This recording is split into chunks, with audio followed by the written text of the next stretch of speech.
Hi there, my name is Father Michael and welcome back to Friar Art. You know, I always love the quote from the famous painter Pablo Picasso. He said, "Art washes away from the soul the dust of everyday life." And so as we journey together this Lenten season, I want to invite all of you to join me in looking at a beautiful piece of art, and perhaps it can help us remove some of the unnecessary dust in our soul as we prepare for the glory of Easter.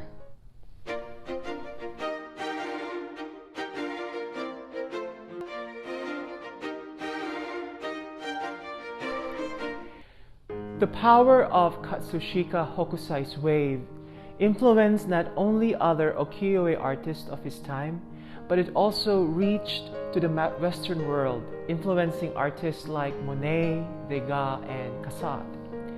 However, many experts said that if you look closely at Hokusai's famous blue wave, you could see some hint of the Western art world's influence in his work. Hokusai incorporated some Western art technique and even materials in his masterpiece. First, if you look closely at the print, you can see how Hokusai used linear perspective. It is when an artist creates an illusion of depth on a flat surface. See how Mount Fuji looks smaller to the huge wave. This is done to make the mountain look farther from the viewer, creating an illusion of depth. Second, the horizon line in this particular print is placed considerably low to other ukiyo-e prints at the time. The horizon line is where Mount Fuji is sitting. This particular technique allows the viewer's eyes to travel from the rippling small waves to the fishermen in their fishing boats to the treacherous wave and finally towards the serene Mount Fuji. And finally, the iconic blue pigment used in this print is called Prussian blue. Yes, the synthetic pigment used to create this print is from Prussia and not Japan. This imported Prussian blue is much more concentrated and potent than the traditional ink made from plants that tends to oxidize and lose its vibrancy with age. This is the reason why many of the original prints of the Great Wave, even after hundreds of years later, still retain its famous vibrant blue color. Now it is interesting that even though the famous blue wave by Hokusai was created during the Sokoku Period, a time when Japan was secluded or closed from the rest of the world, it did not stop Hokusai from looking at art and adapting techniques of the Western world.